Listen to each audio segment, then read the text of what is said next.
तो देखो जो क्या पढ़ रहे जी, डी थायोप्लास्ट के तत्व। आज हम लोग आगे पढ़ेंगे, समय बहुत कुछ चीज सीखेंगे। हमने बोला था उपकोष, उपकोष होते हैं चार, एस पी डी एफ।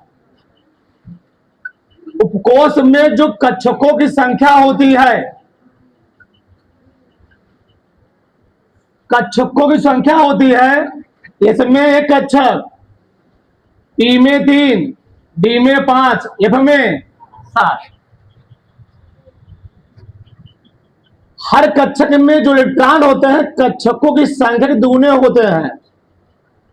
इलेक्ट्रॉनों की संख्या, इलेक्ट्रॉनों की क्या होती है, कक्षकों की संख्या क्या जी, 2 गुनी।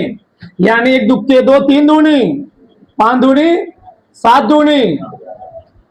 इनका जो एनर्जी लेवल होता है, ऊर्जा स्तर होता है, बहुत ध्यान सुनना, मजा आ जाएगा इसमें तुमको। इनका एनर्जी लेवल होता है, यस का होता है 0, इसका 1, इसका 2, इसका 3, एनर्जी लेवल होता है।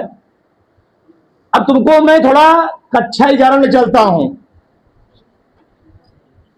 क्लास 11 में हम लोग क्या पढ़े थे, हम सब पढ़े थे, से मान लो ये पहला ऑर्बिटर है, ये नाभिक, इसमें क्या होंगे, प्रोटॉन और न्यूट्रॉन। इसके चारों तरफ कौन सा कण लगाएगा, पहला कक्षक, दूसरा का कक्षक, तीसरा कक्षक, चौथा का कक्षक। ठीक, पहले कक्षक को हम दिखाते हैं के से, यल से, यम से, यन से। या इन्हीं कक्षकों को हम लोग दिखा सकते हैं 1, 2, 3, 4 से, 1 से, 2 से, 3 से। दोनों बात एक ही है, कोई दिक्कत नहीं है। आप बाहु के अनुसार हम लोग इलेक्ट्रॉनिक विन्यास करते हैं, बोर बड़ी के अनुसार कक्षक में इलेक्ट्रॉन भरते हैं। मतलब पहले ऑर्बिट में जो इलेक्ट्रॉनों संख्या होती है 2, इसमें होती है 8, इसमें होती है, इसमें होती है 32। अब इसी कक्षकों को, ये तो कोष है, इन्हीं कोषों को हम लोग छोटे छोटे भाग में बांट देते हैं, उसे हम लोग बोलते हैं ऑर्बिट, उपकक्ष या कक्षक बोल देते हैं। ठीक, उसी हम लोग कहते हैं उपकोष। यानी जो पहला उपकोष होगा उसको हम दिखाते हैं 1s से। यस में मैक्सिमम का इलेक्ट्रॉन 2 इलेक्ट्रॉन। जो दूसरा उपकोष होगा, दूसरा वाला, सुनना बहुत मजा आएगा इसमें। एक एक चीज समझना, जब तक तुमको मतलब समझ में आ जाएगा। दूसरे वाले में 2s 2p, यस में 2 इलेक्ट्रॉन, पी में 6 इलेक्ट्रॉन, 6 2 8 इलेक्ट्रॉन।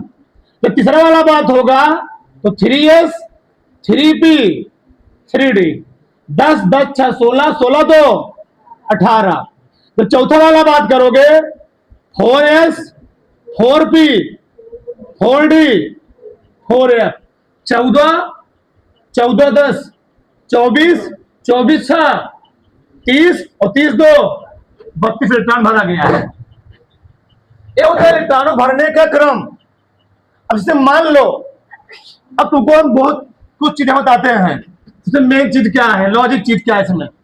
अच्छा, अगर किसी तत्व का, किसी परमाणु को तुमने इलेक्ट्रॉनिक विन्यास कर दिया, अगर उसके आगे 1 आ गया, अगर अगवा 1 है, इसका मतलब वह इलेक्ट्रॉन अभी पहली कक्षक में है, और इलेक्ट्रॉनिक विन्यास करने पर लास्ट में खत्म हुआ 2 पर, यानी वह जो इलेक्ट्रॉन चक्कर लगा रहा है कौन कक्षक में, कक्षक नंबर 2 में चक्कर लगा रहा है।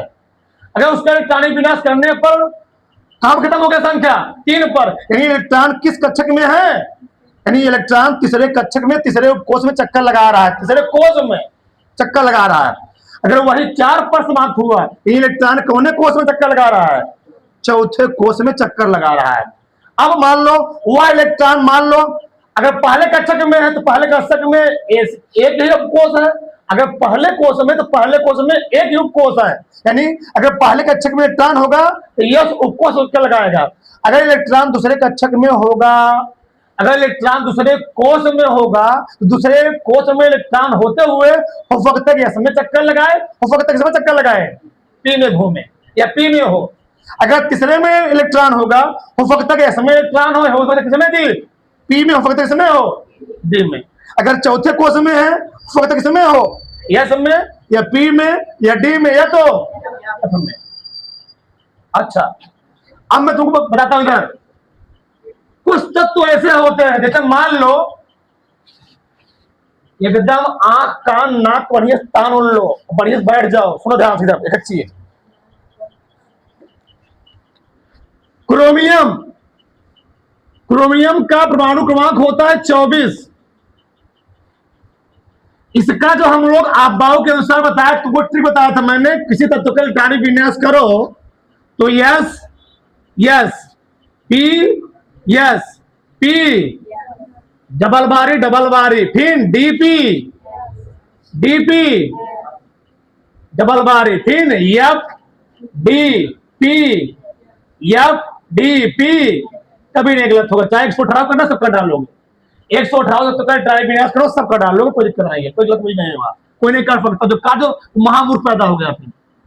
यह देखो हमने बोला क्रोमियम परमाणु क्रमांक कितना होता है इसका 24।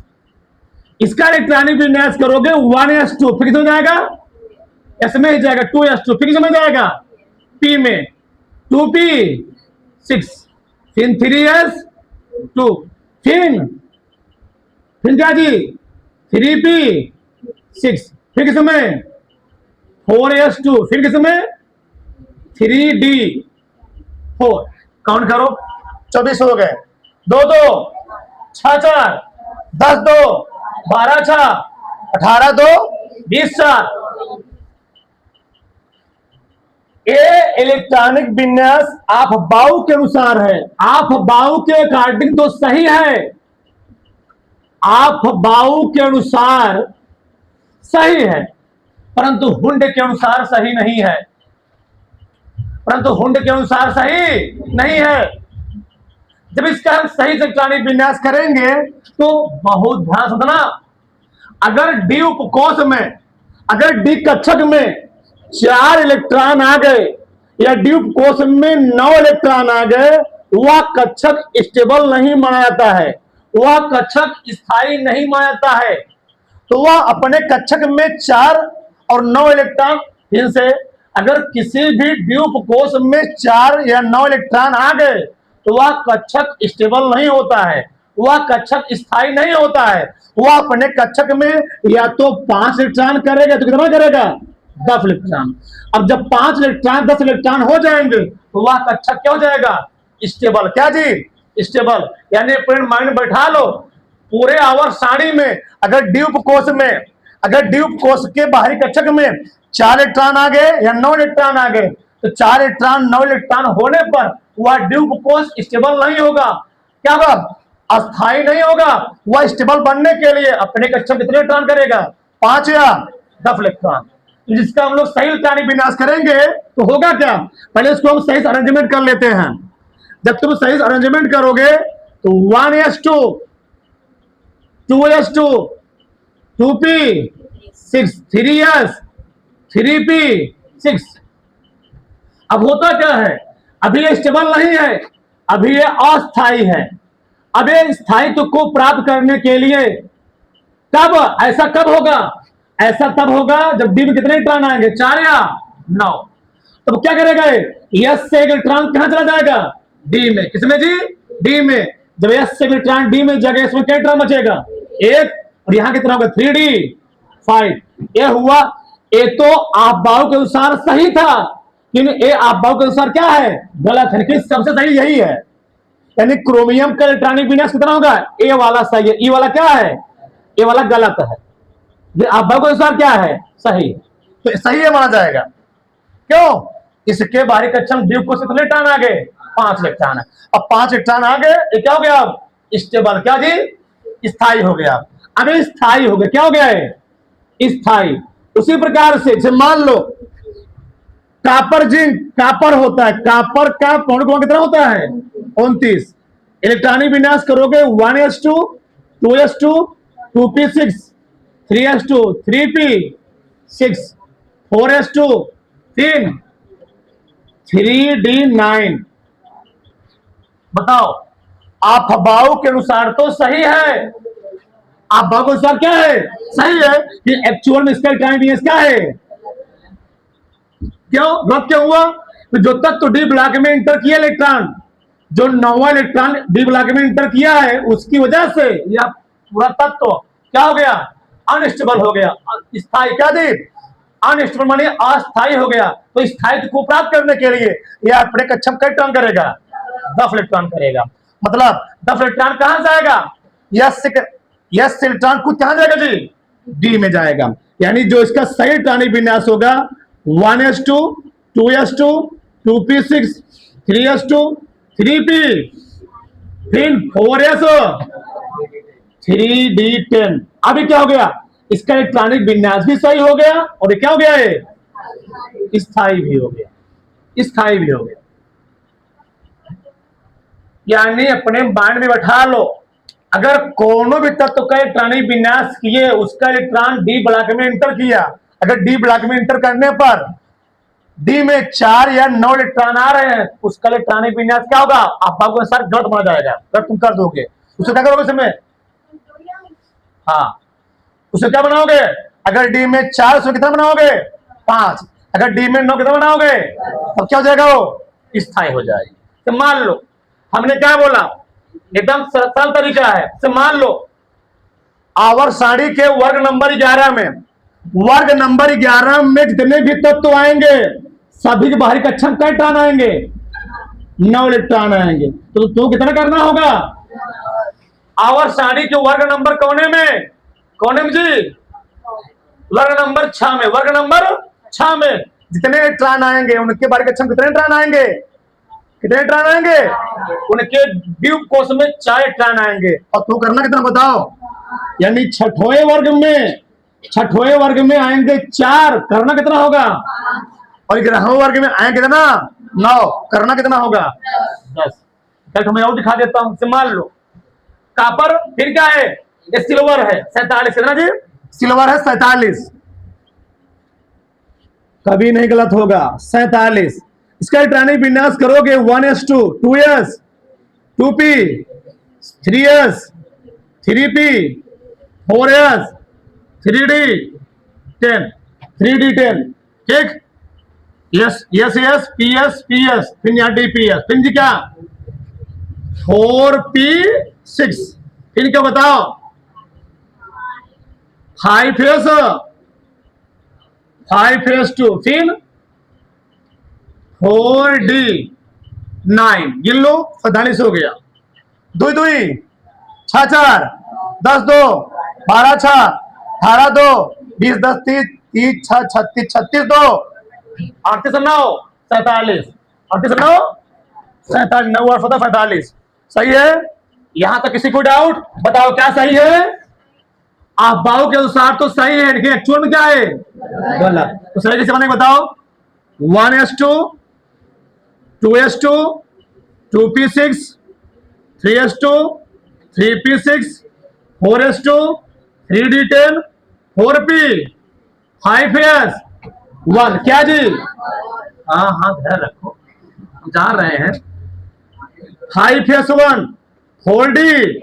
अबे सही इलेक्ट्रॉनिक विन्यास हुआ, यहीं पर तुम्हें जो और जान लो, जानते रहोगे सही रहेगा।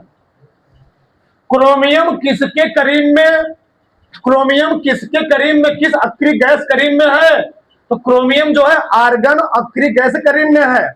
इसका हम 60 कटों का इलेक्ट्रॉनिक विन्यास करना चाहें, एक चीज जान लो, लंबा लंबा तुमको इलेक्ट्रॉनिक विन्यास नहीं करना है, छोटा छोटा। एक छठवें वर्ग में आएंगे, बताया ना, एक छठवें वर्ग में सब आएंगे, एक समय आएंगे 11वें वर्ग में आएंगे। अगर क्रोमियम ये आर्गन के करीब का है और आर्गन का ऋण कितना होता है 18, अगर इसका तुम 60 कट में इलेक्ट्रॉनिक विन्यास करना चाहते हो तो लिख देना आर्गन, कितना हो गया आर्गन का 18, इसका 18 खत्म, तो 18 कहां तक है, देखो कहां तक आ रहा है, 2 2 4 6 4 10 2 12 6, तो आर्गान 18 यहां तक आ चुका है, बचा क्या बताओ, 4s1 3d, ये भी लिख दोगे, कोई गलत नहीं काटेगा, और किताब में ऐसे ही लिखा गया है, किताब में ऐसे ही लिखा गया है। मान लो इसे करना हो तो कैसे लिखोगे, ए भी अभी किसी करीब में है, कापर भी आर्गान करीब में ही है, जब तक क्रिप्टॉन यानी 36 से ज्यादा नहीं होगा तब तक हम उससे आगे जाएंगे नहीं। बताओ 29 है क्या 36 है, बताओ भाई 36 से कम है ना, अभी किसी करीब पड़ेगा, आर्गान के करीब में, तो इसका ट्रेन कैसे करोगे, आर्गान 4s1 3d क्या जी 10, क्योंकि आर्गान का इलेक्ट्रॉनिक विन्यास ठीक सही है। अगले क्या है बताओ, ये किस करीब में है, क्रिप्टॉन किसका जी, क्रिप्टॉन के, लिखो क्रिप्टॉन, बताओ क्रिप्टॉन के बॉन्ड को कितना होता है 36, कितना होता है 2 2 6 4 10 2 12 6 18 2 20 10 3 6, क्या कर बताओ 5s1 4d, ऐसे लिख दे, कोई दिक्कत है, बढ़ाओ फटाक से इसको, बढ़ाओ फटाक से, इधर देखो अगला सवाल क्या है, इसमें दो चीज और तुम सीखो इधर, चलो यहां पर हम लोग क्या देख रहे हैं, पहले इलेक्ट्रॉन 4s में प्रवेश ना कर किसमें प्रवेश किया है 3p में, किसमें जी 3p में, तो प्रश्न उठता है इलेक्ट्रॉन पहले 3p में क्यों प्रवेश किया, 4s में प्रवेश क्यों नहीं किया, और दूसरा बात क्या है 4s में इलेक्ट्रॉन पहले प्रवेश किया फिर किसमें प्रवेश किया जी 3d में, मैं दो चीज बताता हूं, अगला क्या है 4s और क्या है 3d, प्रश्न क्या है, प्रश्न यह है कि इलेक्ट्रॉन पहले 3p में प्रवेश क्यों किया, 4 जी इलेक्ट्रॉन पहले 3p में प्रवेश किया क्यों किया, इसमें प्रवेश मैंने क्या बोला, इलेक्ट्रॉन सबसे पहले किसमें प्रवेश किया हुआ है 3p में, फिर किसमें प्रवेश किया जी 4, ऐसा क्यों हुआ, यहां पर इलेक्ट्रॉन सबसे पहले किसमें प्रवेश किया है 4s में, फिर किसमें जी 3d, ऐसा क्यों हुआ, चलो मैं द्वितीय समझाता हूं, इधर एक मैं और लेता हूं ठीक, यहां पर देखो इधर 3p, हाँ ठीक ये हो गया, पहले समझो ध्यान से, बताओ ये होता मुख्य क्वांटम संख्या, कितना है इसका 4, अगर हम बात करेंगे 4s का तो 4 प्लस क्या लिखेंगे 0, बताओ तो 4 प्लस 0 कितना आएगा 4 आएगा, यस का ऊर्जा स्तर कितना है 0, इसी हम लोग कहते हैं n प्लस एल का नियम, क्या जी n प्लस एल का नियम बोलते हैं, बोलो तो 4 प्लस 0 क्या आएगा 4 आएगा, 3d बताओ 3 प्लस d का मान कितना है, d का मान 2 है, 3 2 5, बताओ 4s और 3d में किसका ऊर्जा स्तर ज्यादा है 3d का ऊर्जा स्तर ज्यादा है, और ऊर्जा स्तर क्या है जी कम है, इसीलिए इलेक्ट्रॉन सबसे पहले किसमें प्रवेश करेगा 4s में, किसमें, इसीलिए इलेक्ट्रॉन सबसे पहले प्रवेश किया 4s में, फिर किसमें प्रवेश किया जी 3d में, समझे ना, मानो बाई कोई पूछे लिए कि इलेक्ट्रॉन सबसे पहले 4s में प्रवेश करता है 3d में क्यों नहीं, तो बोलोगे एक लाइन में क्योंकि 4s की ऊर्जा स्तर क्या होती 3d से कम होती है। अब यहां देखो 3p क्या लिखेंगे हम लोग 3 प्लस, तो p का मान कितना होता है 1 होता है, तो 3 1 4, 4s होता है, तो 4 प्लस 0 कितना आ गया जी 4, अब कहोगे फर्जी आपने कहा तो जिसका मान एनर्जी लेवल कम होगा इलेक्ट्रॉन से पहले जाएगा, यहां दोनों बराबर आ गया, जब एनर्जी लेवल यानी n प्लस एल का मान बराबर आ जाएगा तो इलेक्ट्रॉन सबसे पहले उसमें जाएगा जिसके लिए n का मान कम होगा, बताओ n का मान किसके लिए कम है, इसके लिए किसके लिए p के लिए, किसके लिए जी तो पी के लिए n का मान कम है, इसके लिए n का मान क्या है, इसके कब ऐसा होगा जब n प्लस l का मान बराबर आएगा, जिसके लिए n का मान कम होगा। n का मान यहाँ 3, यहाँ कितना है, जिसके लिए n का मान कम होगा इलेक्ट्रॉन सबसे पहले उसमें प्रवेश करे। बताओ तो 3p और 4s में इलेक्ट्रॉन सबसे पहले समझ आएगा, 3p 4s में, 3p में ठीक हो जाएगा 4s में। क्यों, 3p और 4s दोनों का ऊर्जा स्तर बराबर है, लेकिन 3p का जो मुख्य क्वांटम संख्या है यानी n का मान 3 है, इसे कितना है, 4 है। 3 क्या बता रहा है, इलेक्ट्रॉन तीसरे कक्षक में गया हुआ है। 4 क्या बता रहा है, बताया ना, इलेक्ट्रॉन कौन कक्षक में है, चौथे कोष में है। इलेक्ट्रॉन तीसरे कोष में, इलेक्ट्रॉन है चौथे कोष में है, जिसके लिए n का मान कम होगा इलेक्ट्रॉन उसी में प्रवेश करे। इसलिए 3p में इलेक्ट्रॉन पहले जाएगा, 4s में कहां जाएगा, बाद में जाएगा। अच्छा, अब यहां सबसे मेन चीज क्या, लॉजिक चीज। पहले मैं तुमको इस चैप्टर का बेसिक चीज समझाने प्रयास कर रहा हूं, बेसिक चीज, बेसिक समझ लोगे सब आ जाएगा। इतना बात समझ गया, क्लियर हुआ यहां तक किसी कोई डाउट नहीं। अब समझो जाए, चलो जब मैं लिखा अभी बस तुमको मैं ऊपर बता रहा हूं, 3 पदार्थ होते हैं, अणुचुंबकी,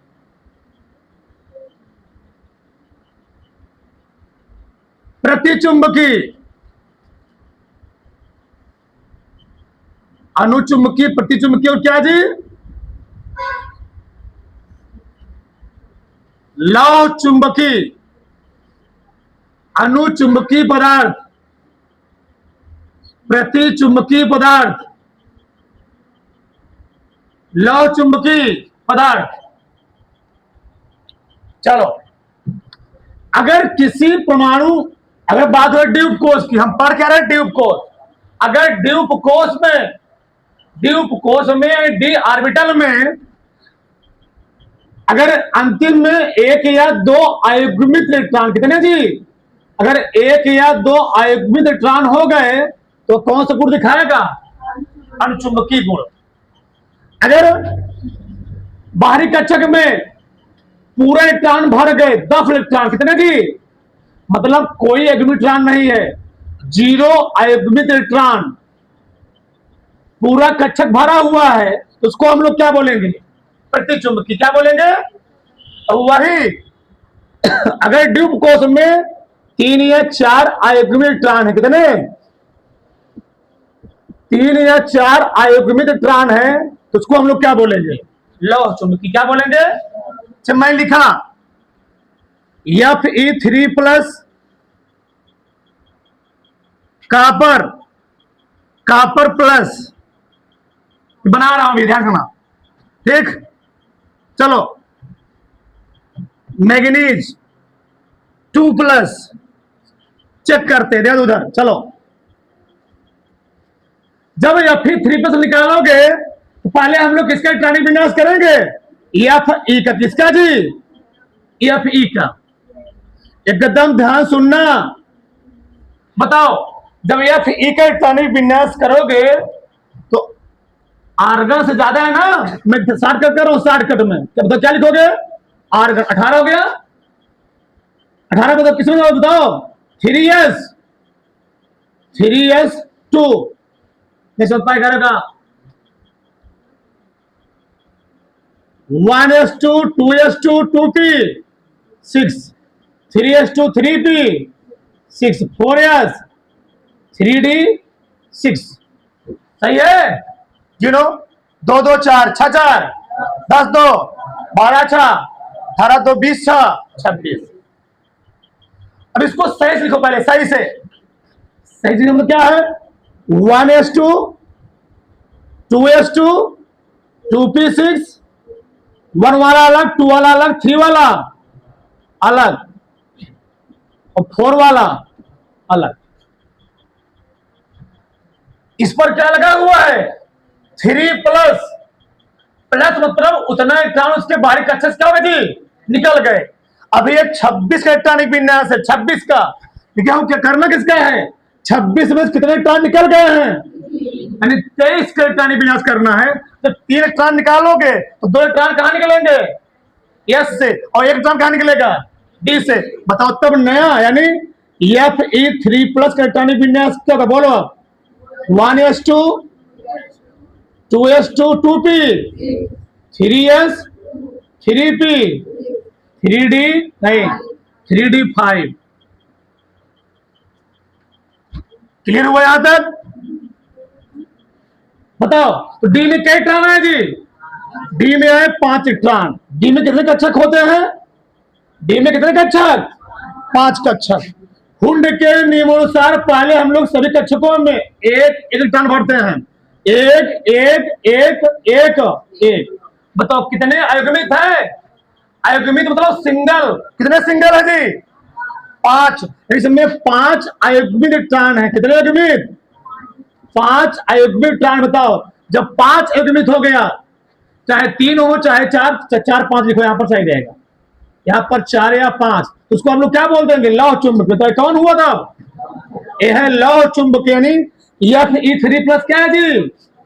ये है लौह चुंबकीय पदार्थ। लौह चुंबकीय पदार्थ। चलो मैं कॉपर पर चेक करता हूं। बताओ कॉपर प्लस। बताओ कॉपर का परमाणु क्रमांक कितना? 29।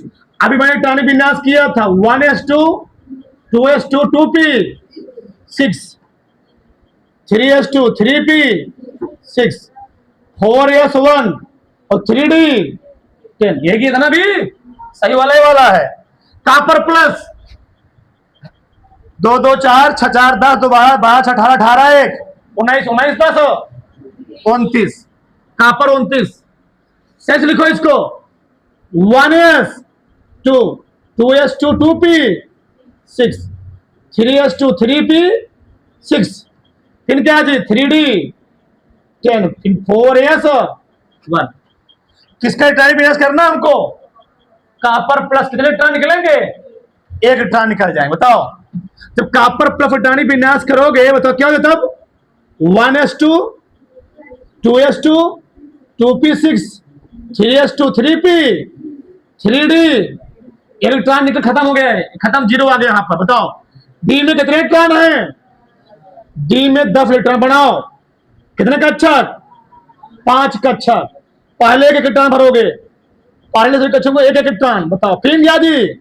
2 2 5 दूनी। बताओ इसमें क्या कोई एडमिट है? सब पेयर्ड है। क्या है? सब 2 2 इलेक्ट्रॉन है। मतलब यहां पर 0 अयुग्मित है। कितना जी?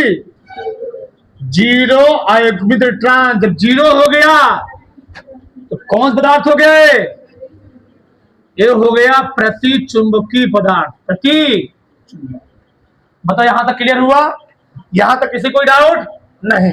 मैं एक और लेता हूं। मैं मान ले लिया मैग्नीज। मैं चेक करता हूं। Manganese plus manganese 2+। बताओ मैग्नीज का पॉइंट कौन कितना होता है? 25 ना जी? 25 होता है। कितना होता है मैग्नीज का? 25। बताओ क्या लिखोगे इसका? 1s2 2s 2p 3s 3p 4s 3d 5 3d 5। सही है? 3d 2 2 4 6 4 10 2 12 6 6 7 20 20 5। सही से लिखो। 1s2 2s2 2p6 3s2 3p 3d 4s। अब ये 25 इलेक्ट्रॉनिक विन्यास किसका है? 25 हम बनाना किसका है? Mn2+। तो कितने इलेक्ट्रॉन निकल गए? 2 इलेक्ट्रॉन निकल गए। अगर 25 में 2 इलेक्ट्रॉन निकाल कितने बचेंगे जी? अब 23। ये 2 इलेक्ट्रॉन निकल जाएगा बाहरी। हमेशा इलेक्ट्रॉन निकलेंगे बाहरी कक्षक से। किसे निकलेंगे? बताओ तब नया इलेक्ट्रॉनिक विन्यास क्या होगा इसका? 1s2 2s2 2p 3s 3p 6 3d 5। तो डी में कितने इलेक्ट्रॉन है? डी में कितने इलेक्ट्रॉन? 1 2 3 4। तो कितने अयुग्मित है? युग्मित है? कितने अयुग्मित? 5 अयुग्मित। जब 5 अयुग्मित है तो प्रतिचुंबकी, लौह चुंबकी, अणुचुंबकी? लौह चुंबकी। बताओ इतना पढ़ ले थोड़ा कितना।